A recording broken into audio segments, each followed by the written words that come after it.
Se eu soubesse o que o meu tio bilionário escondia naquela casa, eu teria rasgado a carta antes mesmo de terminar de ler. Até hoje, quando fecho os olhos, ainda vejo aquele corredor escuro, escuto a madeira gemendo sob meus pés e sinto o cheiro de fumaça e sangue misturados no ar. Você pode achar que é exagero, pode pensar que é só mais uma história de herança e dinheiro, mas quando terminar de ouvir o que aconteceu comigo, vai entender por que eu nunca mais consegui dormir com a luz apagada. Tudo começou no dia do funeral dele. Meu tio Augusto sempre foi uma espécie de lenda na minha família. O homem que saiu do nada, ficou milionário em poucos anos e nunca explicava exatamente no que trabalhava. Nas festas de fim de ano, quando eu era criança, ele chegava cercado de seguranças, gravata impecável, sorriso frio. Dava presentes caros para todo mundo, mas quando alguém perguntava sobre a origem de tanta riqueza, ele só respondia: alguns números não foram feitos para todo mundo enxergar. Com o tempo, ele foi se afastando. Parou de ir aos encontros de família, comprou uma mansão isolada no interior e passou a aparecer só em notícias de negócios, revistas, fotos em eventos ao lado de políticos e gente importante.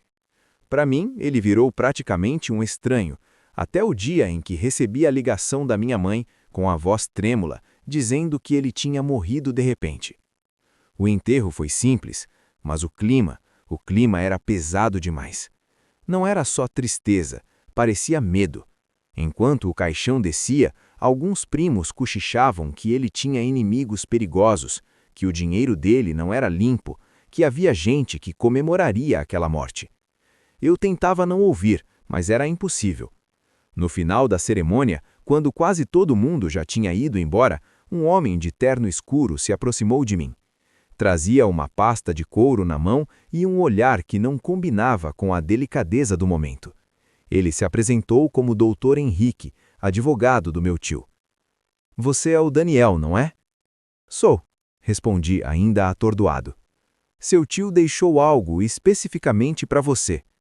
Ele abriu a pasta, tirou um envelope grosso fechado com um lacre de cera vermelha, marcado com a inicial A. Meu coração disparou.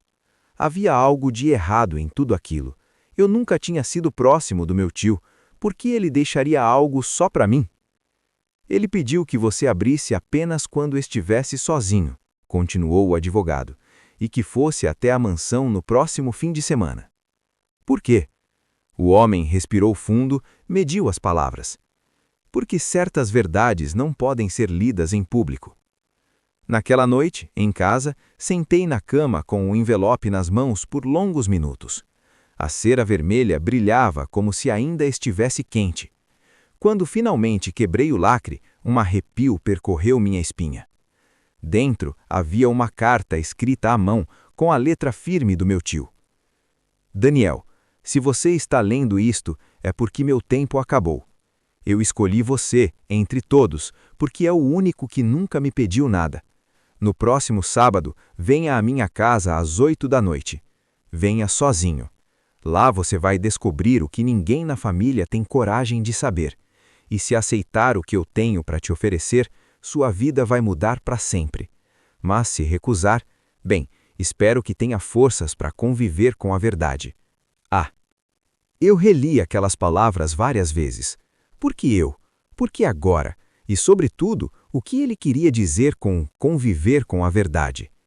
Passei a semana inteira dividido entre jogar a carta fora ou obedecer, mas no fundo, você sabe qual foi minha escolha. A curiosidade e talvez a ganância falaram mais alto. O sábado chegou chuvoso, peguei o carro e dirigi por quase 2 horas até chegar à estrada estreita que levava à mansão do meu tio. À medida que eu avançava, as casas iam desaparecendo, dando lugar a árvores torcidas e campos vazios. O céu parecia mais escuro ali, como se as nuvens se acumulassem apenas sobre aquela propriedade. Quando o portão de ferro surgiu à minha frente, confesso que pensei em dar meia volta. Ele era alto, cercado por espinhos e tinha câmeras em todos os cantos. Toquei o interfone. Por alguns segundos, nada aconteceu. Então, uma voz rouca atendeu. "Quem é?" Eu sou Daniel, sobrinho do Sr. Augusto. Houve um silêncio estranho, seguido de um clique metálico. O portão começou a abrir-se lentamente, rangendo como se reclamasse da minha presença. A mansão se ergueu imponente à minha frente. 3 andares, janelas altas, paredes de pedra escurecidas pelo tempo e pela chuva. Algumas janelas estavam iluminadas, outras completamente escuras, como olhos fechados. Estacionei o carro e corri até a porta principal, tentando escapar da água que caía pesada. Fui recebido por uma mulher magra, de idade indefinida, vestindo preto dos pés às cabeças. Seus olhos fundos me examinaram com algo entre curiosidade e pena. Você deve ser o Daniel, disse ela. O Sr. Augusto falou muito de você nos últimos dias. Aquela frase me atingiu como um soco. Meu tio pensava em mim antes de morrer? Eu sou a Marta, governanta. Entre, a casa é sua, pelo menos até amanhã. O hall de entrada era enorme. Quadros antigos nas paredes, tapete vermelho desbotado, luxandres de cristal que lançavam sombras estranhas no chão. Em todos os cantos havia retratos do meu tio, mais jovem, mais velho, sorrindo, sério, ao lado de pessoas que eu nunca tinha visto. Mas o que mais me incomodou foi um quadro enorme ao fundo do corredor. Meu tio sentado numa poltrona, cercado por sombras sem rosto. O advogado do Sr. Augusto já deve estar a caminho, continuou Marta. Ele disse que às 9 da noite vocês fariam a leitura do testamento. Às 9 da noite? Perguntei surpreso. Foram as instruções dele, e ele também deixou algumas regras. Regras. A palavra ecoou na minha mente. Marta me levou até a biblioteca, um cômodo amplo, com estantes do chão até o teto e cheiro de livro antigo misturado com algo metálico. Sobre a mesa principal havia outro envelope, desta vez com o meu nome escrito em letras grandes. Ele pediu que ninguém mexesse nisso até sua chegada, disse Marta, antes de sair e fechar a porta. Minhas mãos tremiam quando abri o envelope. Dentro, encontrei uma folha com 4 frases, escritas a pena. 1. Não saia do seu quarto depois da meia-noite. 2. Não atenda o telefone fixo da casa em hipótese alguma. 3. Não abra a porta vermelha do porão. 4. Por mais que escute, não siga as vozes.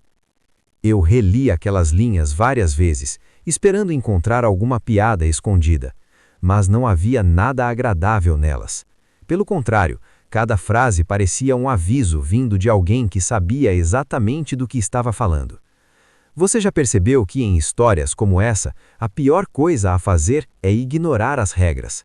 Pois foi exatamente isso que eu fiz. O advogado chegou pouco antes da meia-noite. O relógio antigo da sala de estar marcava 23h55 quando ele apareceu, encharcado, carregando outra pasta de couro. Nos reunimos na sala principal, eu, Marta e ele. A leitura do testamento começou formal, quase entediante. Parte da fortuna seria dividida entre instituições de caridade, funcionários antigos, alguns parentes distantes, mas, de repente, o tom da voz dele mudou. E, por fim, disse o advogado, existe uma cláusula reservada exclusivamente ao sobrinho Daniel. Meu coração acelerou. Senti o olhar de Marta sobre mim. De acordo com esta cláusula, o Sr. Augusto deixa a totalidade das ações de suas empresas, como também esta propriedade, para Daniel, se ele cumprir a condição estabelecida em documento separado. Que condição? Perguntei, com a boca seca. O advogado hesitou. O documento está no porão da casa. A palavra porão cortou o ar. Na mesma hora, a terceira regra veio à minha mente. Não abra a porta vermelha do porão. O Sr. Augusto foi muito claro, continuou o advogado. Eu só posso lhe entregar a herança se você, sozinho, for até o porão e pegar o envelope que está lá embaixo. Ele disse que se você não tiver coragem de fazer isso, não tem coragem de carregar o que ele deixou para você. Marta abaixou a cabeça, como se já soubesse o que estava por vir. Eu tentei rir, dizer que aquilo era uma pegadinha macabra, que podia ser uma pegadinha macabra, mas ninguém riu. No final da cerimônia, quando quase todo mundo já tinha ido embora, um homem de terno escuro se aproximou de mim. Trazia uma pasta de couro na mão e um olhar que não combinava com a delicadeza do momento. Ele se apresentou como Dr. Henrique, advogado do meu tio. Você deve ser o Daniel, não é? Sou, respondi ainda atordoado. Seu tio deixou algo especificamente para você. Ele abriu a pasta, tirou um envelope grosso fechado com um lacre de cera vermelha, marcado com a inicial A. Meu coração disparou. Havia algo de errado em tudo aquilo. Eu nunca tinha sido próximo do meu tio. Por que ele deixaria algo só para mim? Ele pediu que você abrisse apenas quando estivesse sozinho, continuou o advogado, e que fosse até a mansão no próximo fim de semana. Por quê? O homem respirou fundo.